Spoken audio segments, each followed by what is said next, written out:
Jika engkau menghitung kebaikan Tuhan, Anda akan kesulitan. Yang setuju boleh katakan amin.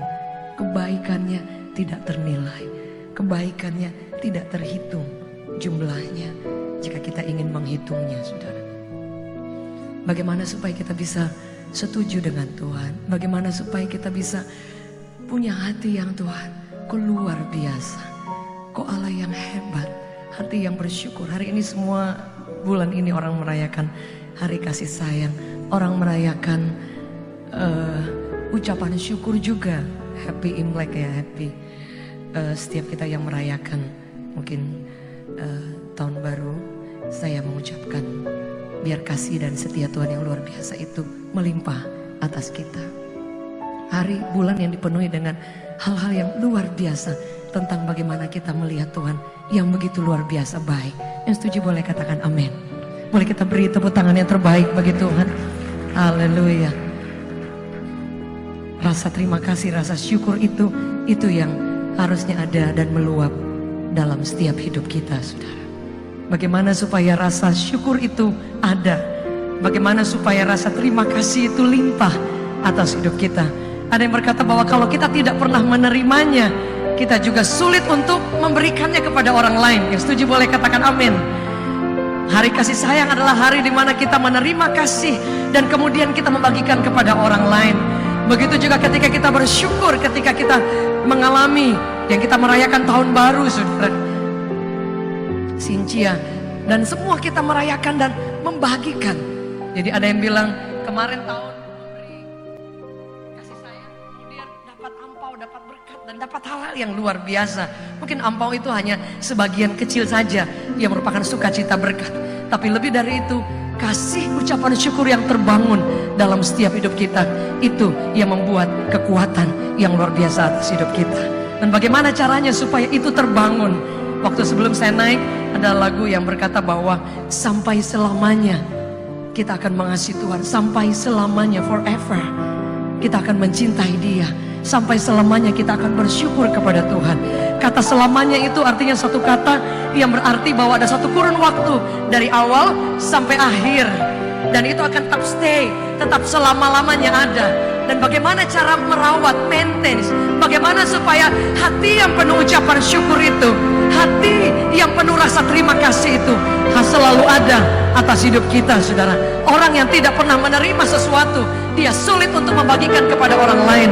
Anda bisa keliling, ada banyak orang yang terluka, ada banyak orang yang mengalami, dia sulit untuk membagikan kasih kepada orang lain. Saya ketemu dengan beberapa orang yang dia sulit sekali, saudara. Bukan dia tidak mau, dia tidak mampu, saudara, karena dia tidak pernah menerima hal-hal yang baik. Padahal mungkin dia terima, tapi dia tidak merasa menerima sesuatu yang baik, sehingga sulit untuk dia bisa mengasihi orang lain, sulit untuk dia memberikan kepada orang lain karena dia tidak pernah menerima. Yang setuju boleh katakan amin. Jika saya menerima, jika saya melimpah dengan semua yang baik, dengan kasih Tuhan, dengan anugerah Allah, saya bisa memberikannya kepada orang lain. Saya bisa mengasihi bahkan orang lain yang menyakiti saya atau berkhianat kepada saya, karena saya sudah menerima terlebih dahulu. Sebab itu firman Allah berkata, kita bisa mengasihi karena Allah mengasihi kita terlebih dahulu. Yang setuju boleh beri tepuk tangan yang terbaik bagi Tuhan yang luar biasa. Haleluya. Saya ingin bagikan bagaimana cara supaya kita bisa melimpah dengan semua yang baik. Tidak ada pilihan lain. Awal Januari saya memasuki tahun, dan kemudian saya dapatkan firman Tuhan ini yang sangat memberkati saya.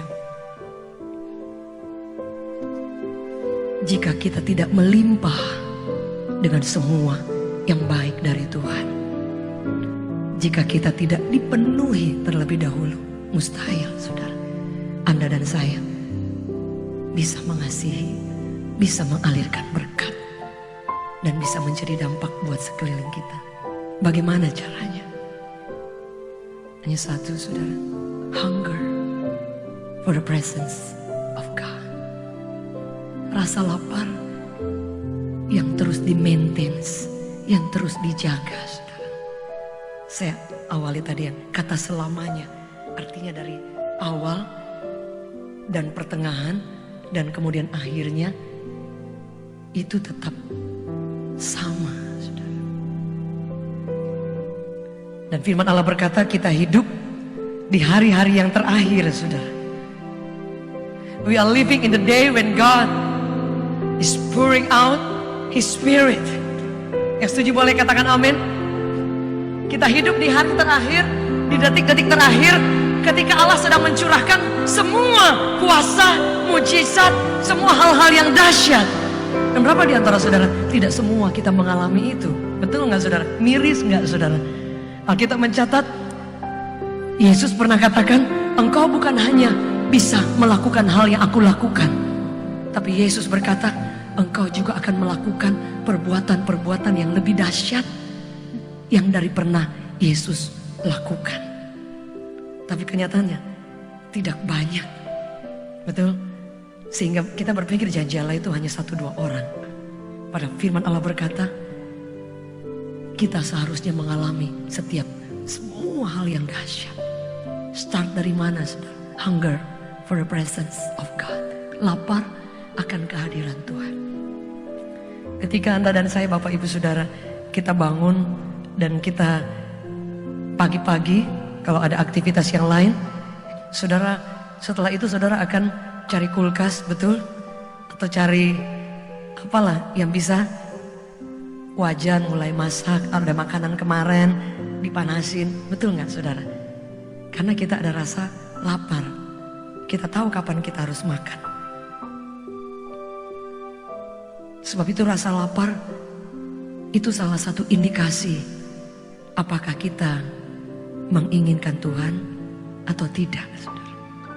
Atau sudah enak. Orang yang lapar itu di mana-mana, bukan lapar, kelaparan, sehingga terjadi kurang gizi, ada yang mati. Nah, ketika kita lapar, itu artinya kita sehat. Yang setuju boleh katakan amin. Berarti kita normal. Tapi ada orang yang gak pernah rasa lapar, that's problem. Yang setuju boleh katakan amin. Berarti ada masalah yang terjadi jika tidak ada rasa lapar. Nah, hari-hari ini jangankan kita bersyukur kepada Tuhan, rasa pengen akan Tuhan aja udah gak ada. Atau mungkin tinggal, kalau indikatornya tuh tinggal sedikit sekali, saudara. Atau dengan kata lain, ada banyak orang yang sudah sampai kering, udah kurus kering, saudara, karena dia tidak makan. Dia tidak pernah isi, saudara. Secara fisik oke, tapi secara roh ada banyak orang yang sekarat, betul nggak? Seorang yang tidak makan. Ada orang yang makan, harusnya kan kita makan 1 hari 3 kali. Kecuali yang diet, saudara. Coba lihat kiri kanan, ada yang diet tuh. Jarang sih terjadi di dunia persilatan 1 hari 1 kali. Benar nggak? Coba lihat kiri kanan. Kayaknya sulit. Orang untuk nggak makan nasi aja itu sulit. Paling tidak ada 1 hari 1 kali. Ada sih yang memang dia udah nggak pernah sentuh nasi, tapi kue tiaw dan yang lain juga jalan terus, saudara. Benar? Karena dia pegang firman Tuhan, manusia hidup bukan hanya dari roti saja, tapi dari kue tiaw, babi panggang. Betul nggak, saudara? Jadi diplesetin dikit. Dan jarang ada orang yang dia nggak pernah, saya ketemu, oh saya nggak pernah sentuh nasi, tapi babi panggang. Yang lain jalan terus, ya sama aja, saudara. Itu kan karbo juga, cuma dalam bentuk berbeda, saudara. Betul, durian juga karbo, saudara. Mungkin yang lain-lain juga, bakmi, saya penggemar bakmi, saudara. Saya nggak makan nasi, saya makan nasi merah atau ada hitam-hitamnya dikit, tapi makan bakmi, saudara. Bakmi mangga besar, mangga kecil, itu juga sama dengan nasi. Yang setuju boleh katakan amin. Boleh beri tepuk tangan yang terbaik. Sama, tidak ada bedanya. Itu juga kita makan, saudara. Nah, saudara bayangkan, kita tahu kapan kita lapar. Setuju boleh katakan amin. Yang mirisnya, ada banyak orang, saya tidak bilang di tempat ini, tapi di luar sana Anda lihat. Bagaimana kita bisa melihat orang ini lapar akan Tuhan, apa enggak, saudara? Atau ada orang lain yang sudah sekarat, tapi oh I'm Christian. Saudara, Anda bisa bayangkan, tidak ada ketahanan. Orang yang tidak makan, dia sakit, dan dia tidak bisa beraktivitas dengan baik. Itu orang yang tidak makan secara jasmani. Halo, how about the spiritual? Bagaimana dengan hal yang rohani? Sebab itu banyak orang yang dia tidak sanggup bersyukur, dia tidak sanggup mengasihi, dia tidak sanggup hidupnya bisa berbagi dengan orang lain. Karena dia tidak punya cukup energi, dia tidak punya cukup kemampuan. Tubuhnya tidak, secara rohnya, tubuh rohaninya tidak punya kemampuan untuk bisa melakukan aktivitas dengan baik. Orang yang tidak makan, dia bisa kena mah, dia bisa mual, dan mungkin dia akan nek, saudara. Betul, saudara. Dia bisa nak, mau makan apa aja, dia sudah tidak pengen, saudara. Betul, saudara. Enggak ada yang pengen. Ada sebuah lagu yang saya tulis seperti ini, saudara. Saya nggak tahu, saya pernah cerita di tempat ini, sebuah ibu yang ngalamin masalah dan coba bunuh diri, padahal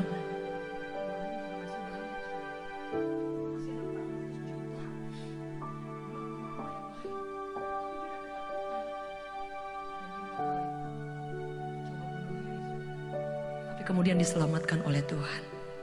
Dan hari ini saudara, sekeluarganya masih dipelihara oleh Tuhan. Saya ketemu ibu ini dan saya tulis lagu ini seperti ini, saudara.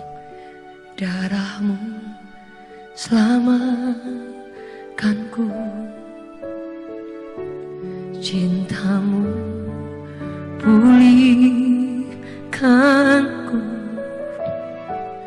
besar kasih setiamu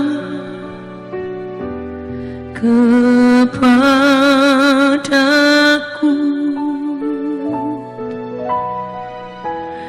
Darahmu selamatkanku, cintamu pulihkanku, besar kasih setiamu kepadaku. Terima kasih, oh Yesusku, Kau Tuhan pujianku.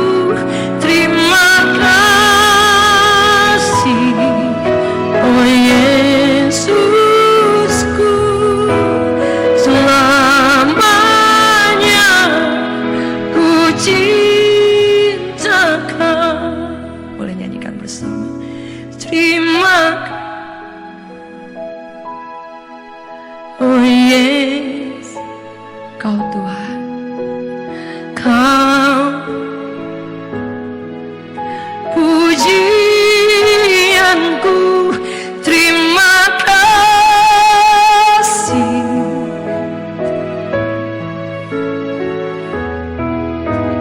selamanya ku cinta Kau. Saudara, 2 kali dia ingin bunuh diri. Hari ini sekeluarga dan 4 anaknya mengalami Tuhan. Tidak ditolong, belum ditolong soal masalah keuangannya, tapi dipelihara hari lepas hari, saudara. Anak-anaknya setiap minggu, ma, masih Sabtu, ma, besok minggu kan, ma. Anda bisa lihat suaminya yang tahunan tidak ke gereja, setiap ibadah nangis. Secara keuangan mereka ditolong? Enggak, mereka masih bertahan hari lepas hari.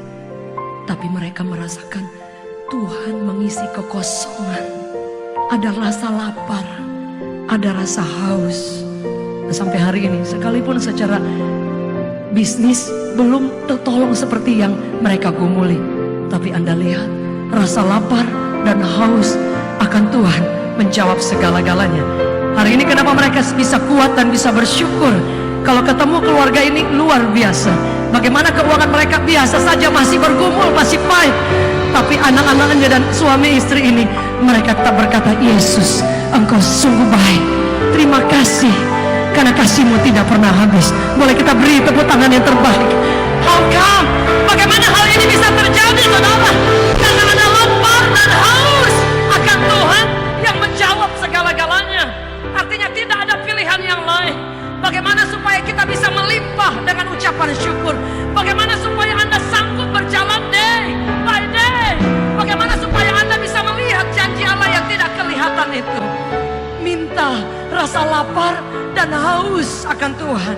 Itu yang membuat Anda dan saya ada keinginan hari lepas hari untuk mengenal Tuhan, untuk mencari Allah, untuk ingin menyenangkan hati Tuhan. Dan itu yang akan menjawab setiap pergumulan kita. Masalah masih ada, badai masih ada, tapi Anda bisa berjalan di atas badai Karena Anda punya cukup energi, cukup kekuatan secara rohani. Anda bisa berkata kepada musuh, aku punya Allah yang besar. Anda bisa berkata kepada keadaan, aku percaya Yesus sanggup. Anda bisa berkata kepada penyakit, aku percaya ada kuasa yang tidak kelihatan yang masih bisa bekerja. Anda bisa berkata kepada musuh yang menyakiti Anda, Anda berkata, aku akan melepaskan berkat Allah. Andai kata pun ada orang yang menyakiti aku, itu kesempatan aku bisa melepaskan dan menerima janji Allah. Karena firman Allah berkata, ketika engkau disakiti, ketika engkau mengalami hal yang tidak baik, itu salah satu cara kasih Allah mengalir lewat hidup Anda, dan Anda mengalami berkat Allah. Yang setuju boleh beri tepuk tangan yang terbaik bagi Allah. Tidak banyak orang yang menginginkan Tuhan hari-hari ini. Orang hanya mencari tangan Allah, saudara. Tidak banyak orang yang inginkan mengenali ya God Himself. Ingin mengenal Tuhan, ingin menyenangkan hati Tuhan, ingin selamanya, artinya dari awal sampai hari ini, sampai selamanya cinta Anda kepada Allah berkobar-kobar. Bagaimana indikatornya? Ada berapa di antara saudara dulu Anda melayani Tuhan semangatnya luar biasa, tapi kalau lihat indikasi hari ini kayaknya udah nggak seperti dulu, saudara. Itu salah satu indikator, berarti rasa lapar, rasa haus, dan inginkan Allah sudah mulai berkurang. Bagaimana caranya? Cintai Tuhan, kejar Dia. Sebab itu ada satu hal yang dicintai oleh Tuhan atas Daud. Daud adalah orang yang mengejar apa? Hatinya Tuhan. Dia tidak kejar yang lain. Dikatakan bahwa pagi-pagi benar aku menunggu-nunggu engkau. Seorang raja yang punya segala-galanya, tapi dia masih berkata, ketika fajar mau menyingsing, aku menunggu-nunggu engkau. Kenapa, saudara? Karena dia mengenal siapa Allahnya. Dia tahu siapa yang mengangkat dia dari yang bukan siapa-siapa, dari padang belantara yang hanya jaga 2-3 ekor kambing domba, digiring menjadi raja dan menjadi orang yang berkuasa. Tapi dia tahu memaintain, dia tahu menjaga rasa lapar dan rasa haus. Sebab itu dalam Mazmur 42 dia katakan, bolehkah aku merindukan engkau Tuhan? Bolehkah aku datang ke gunungmu yang kudus? Saudara, seorang raja bisa berkata, Tuhan, boleh nggak aku menghampiri engkau? Anda bisa bayangkan, raja biasanya berperang. Raja biasanya dia panggil pasukannya, strateginya di-train, diajarkan semua yang secara teknis. Tapi Daud, seorang raja yang ketika dia masuk ke rumah Tuhan, apa yang dia katakan? Who am I? Siapa aku? Sehingga engkau mengasihi aku sedemikian, so far, sejauh ini. Rasa lapar dan haus itu yang akan membuat kita dipenuhi, saudara. Setuju boleh katakan amin. Anak-anak muda, Anda tidak pernah lihat jalan di depan, tapi Dia, He open doors. Dia buka jalan. Kepada siapa? Mazmur 27, Tuhan menunjukkan jalan kepada orang yang meminta petunjuknya. Setuju boleh katakan amin. Sebab itu saya percaya tahun demi tahun boleh berganti. Mungkin ini tahun baru 2018, tahun baru yang kesekian ketika Anda mencintai Tuhan. Sinjia yang kesekian.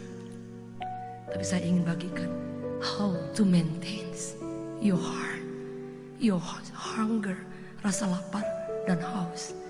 Jika dulu Anda mencintai Tuhan luar biasa, harusnya hari ini Anda semakin mencintai Tuhan lebih luar biasa lagi. Yang setuju boleh beri tepuk tangan yang terbaik bagi Tuhan. Apa akibat ketika Anda dipenuhi rasa lapar? Anda akan mengejar Tuhan, bukan mengejar berkatnya. Anda akan mengejar hatinya Tuhan. Anda ingin senangkan. Ketika saya naik ada lagu, selamanya aku ingin menyenangkan. Selamanya itu saya katakan itu bukan kemarin, bukan juga hari ini, tapi forever. Rasa lapar dan haus akan menjaga kita mencintai Tuhan semakin dalam. Yang setuju boleh katakan amin. Apa akibatnya ketika engkau mencintai Tuhan? Engkau bisa mengasihi orang di sekeliling, engkau bisa berdampak, dan engkau bisa menggenapi rencana Tuhan. Apa akibatnya? Melimpah itu artinya luber. Yohanes 10 ayat 10. Aku datang supaya engkau mengalami dipenuhi kepenuhan. Dan itu bukan uang, bukan materi, tapi kepenuhan Kristus, seluruh janji Allah. Ada orang yang kemarin teman dari teman saya punya suami 50 sekian hamba Tuhan, dipanggil Tuhan. Kira-kira kita tidak akan ada penyesalan jika selama kita hidup kita sudah melakukan bagian kita. Kita sudah mengejar Tuhan. Kita sudah mengasihi Dia, tidak ada batasnya. Dan engkau akan melihat janjinya, anak cucu orang benar dipelihara oleh Tuhan. Andaikan suaminya udah meninggal, 3 anaknya belum menikah, masih sekolah, tapi janji Allah tetap, apa yang ditabur oleh orang tuanya selama dia hidup, itu akan dituai oleh anak cucunya. Lapar dan haus akan Tuhan, itu akan berdampak kepada orang-orang di sekeliling kita. Yang setuju boleh beri tepuk tangan yang terbaik bagi Allah. Sebab itu tidak ada pilihan lain, kejar Allah, cintai Dia, tidak ada batasnya. Dan engkau akan melihat kepenuhan dari Allah itu akan mengalir buat orang-orang di sekeliling kita. Yang setuju boleh beri tepuk tangan yang terbaik.